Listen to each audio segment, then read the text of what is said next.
The moment you've all been waiting for.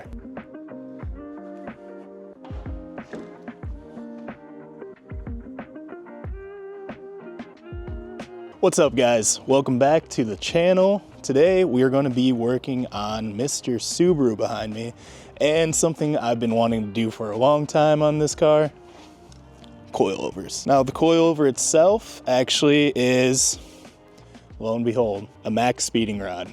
So the thing we've got with this is they're supposedly not that great of a coilover, but we're going to find out. They're cheap and supposedly hit or miss. Like, some people really like them, some people think they're terrible. However, this is what was in the budget. So I'm gonna take some shots really quick just to show you kind of how it looks beforehand, and we're gonna get this thing dropped down. This is just a general kind of walk around of the car, show you kind of what we've got going on for fender gap and all that good stuff. Obviously stock height. Right now it's riding on some 245/40 18s with some braid racing wheels. And overall, super practical setup.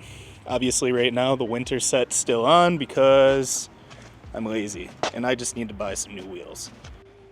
In stock form, these cars actually look pretty good and super versatile, so I guess we're gonna find out how much we can ruin that. Over on the side here you can see there's, probably a 2-finger gap. Just in the front here, we'll go over to the back, and I'm assuming same thing. Oh, actually a little bit lower. Maybe 1.5 finger, pinky and the other finger, I don't know. All right, let's get this thing inside.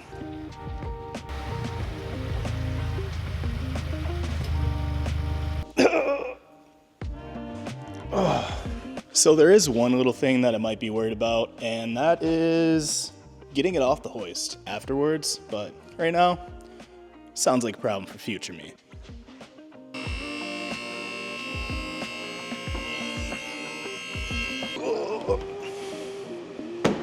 Perfect.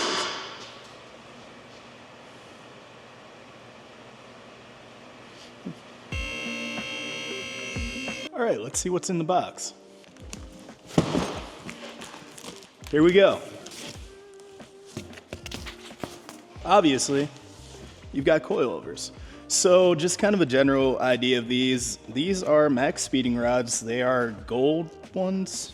I'm not sure what model they are, but it's one step above the lowest that you can get from them. With these, obviously they have a little dampener right here. Nice. They are 10K front, and then the rears, right here, are an 8K.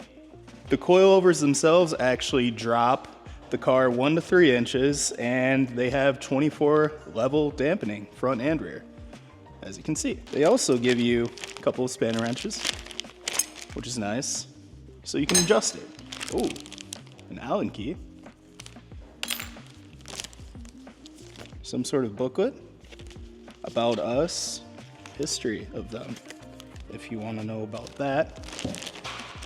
Then, of course, installation instructions. So let's do it. Honestly, these were below 300 bucks for all four, including shipping. So my faith isn't super high in these, but we're gonna do it for science. They look decent quality, but this is the cheapest coilover I have ever bought. First thing we're gonna have to do is rip the wheels off. So gonna get those off, and we're gonna start with the front end here and throw those coils on, do the rear, and we should be good. Pretty straightforward install. Oh. If you look at the old strut here, these are pretty worn out. They have almost 200,000 miles on them already, so they're about due for a replacement anyway. Down below, we just have the ABS sensor to undo, a couple nuts, remove the bolts, take off the brake hose, and then up top, on the top hat, we're going to take off 3 nuts.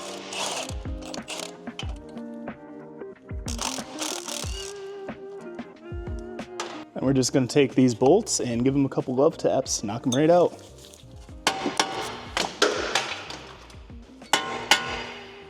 Wow, those are stuck. Change of plans, we're gonna use an air hammer.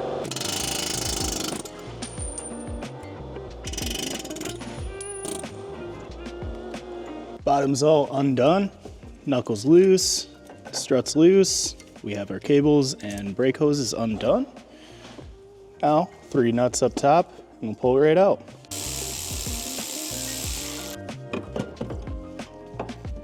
Ugh. Bam. Let's get these things in.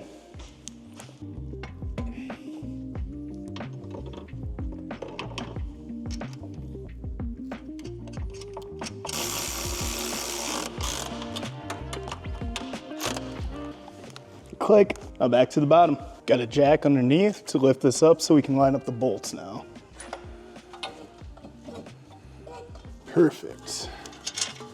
Just put the washers on, nuts on. Snug her right up.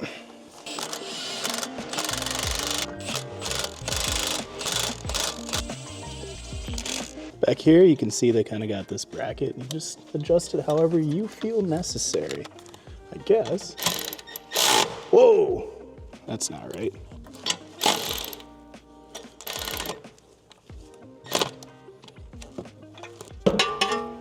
Excellent design. Bam. That's one side done. Now just gonna rinse and repeat, do it on the other side. I didn't adjust these. These came straight out of the box and I'm bolting them on. So we're gonna have to tune in ride height, I'm sure. And also, they are preloaded from factory, so won't have to mess with that. So that's really nice, actually. On both sides, there's gonna be a cam bolt. It's an eccentric bolt. So as you can see, when you spin it, that's what actually moves your wheel, tilts it for your camber. That's gonna be the top bolt. Make sure you put it back on the top. Whoa. Ooh. Why is this so preloaded? Oh my goodness. Ugh.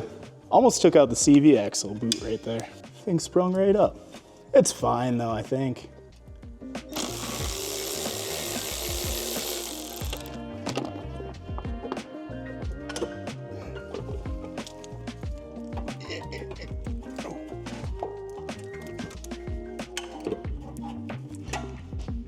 Nice.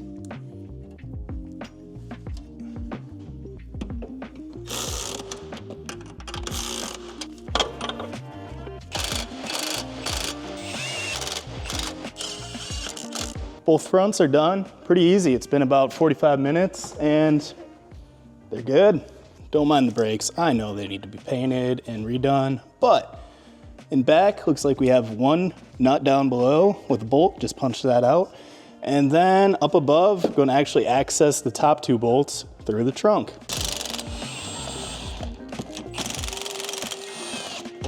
Now to the trunk. In the trunk, you just peel back this little plastic here, and way back here you got 2 bolts, and they're actually 14 mils. Got them. Oh, got them all. Back down below, you can see the struts are kind of loose, and there we are. Now we have to undo this bolt for the lower control arm so that we hopefully can swing this down out of the way enough to sneak these in and out.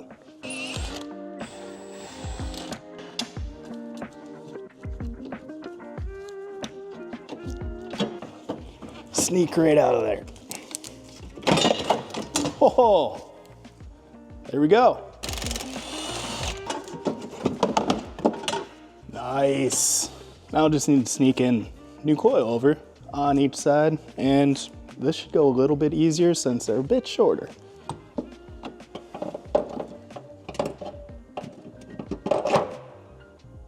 Okay, a lot shorter. Oh.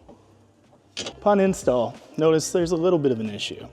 So this is the stock rear strut. You can see a smaller hole, kind of a wider mount. This is the new one. This is on the coilover from Max Speeding Rods.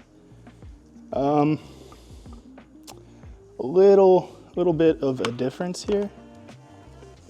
So I'm gonna have to swap bushings. Bushings, got new ones in here. That's kind of unfortunate and a pain in the butt. And also I went ahead and just adjusted this to the maximum height right now because we're pretty low in the rear already, and it's a pain in the butt to adjust the, the rear. So we can tweak up the front pretty easily with everything still together. However, I'd have to drop this control arm even to adjust the rear. So we're gonna do a little forward thinking here. It's set on top of the control arm, so it's holding it up so I can tighten those bolts up. Otherwise, we're gonna be fighting with it. Getting those bolts started now will make it a lot easier because we don't have to line up the top side when we're messing around with getting everything lined up on the bottom. So after the bottom's all tied up, just gonna tighten up the nuts in the back of the car. Back down below, I'm just going to obviously line up this bolt here, stick that in there. Then use our trans jack, lift it up so we can put the coilover in.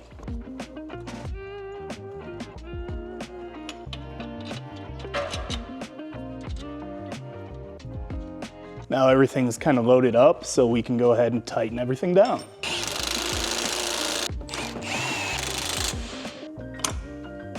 Nice.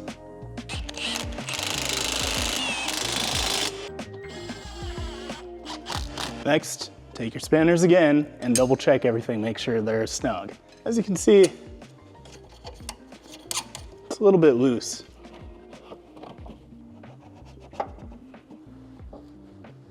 Awesome.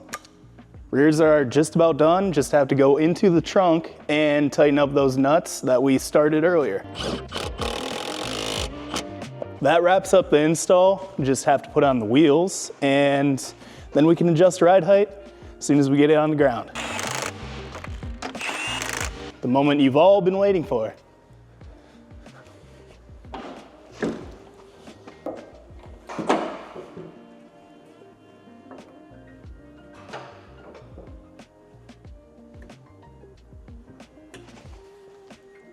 Oh, obviously we need to lower the front. The back, she's nice. Absolutely crazy that's max. That's as high as it can go in the rear. So now we just have to match the front, I guess. The front looks like it doesn't even have any drop at all. It might have even gone up from when it was originally measured. Thankfully, that's an easy fix. Down below the car, without even taking the wheel off, I'm going to just essentially loosen the bottom collar and then tighten it up, spin the whole strut assembly downward into the mount. This is essentially max drop that you can get. You can see here, that is really close to the CV boot, and that is as low as you can go. So hopefully, the fitment is where we want it to be. Woohoo! Yep, think we finally done it. Look at that thing.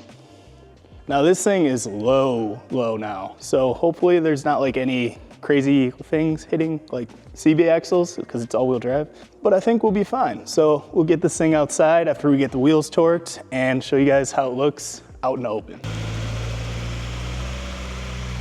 All finished, pretty straightforward install. There it is.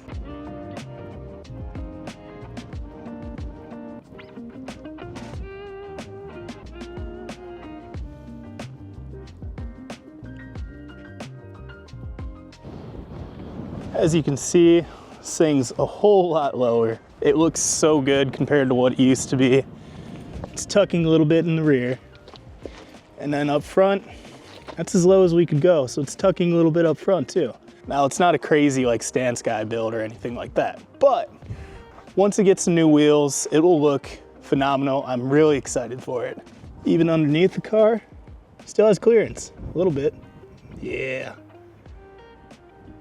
Another big plus to this car is that it's still going to be dailyable with being as low as it is, which is awesome. The only thing this car might have issues with is the mud flaps are now like an inch off the ground. So that wraps it up for the coilover install on the WRX. Obviously, turn on notifications, subscribe so that you can keep updated with all the new videos and everything coming out. I will be doing a review video on the max speeding rods at some point here pretty soon, after getting some miles on them and you know, give a good review of them. Really the only issue with the install that we had was the rear coilover, that bottom bushing that goes into the control arm, did not fit out of the box. So there's a few ways you can go about it. You could weld in your mount, you could swap over mounts, get something else that would thread on, get a new bushing, but it's something you're gonna have to figure out because these do not bolt in directly like they should. Regardless, looks sick. So catch you guys next time. Stay sideways.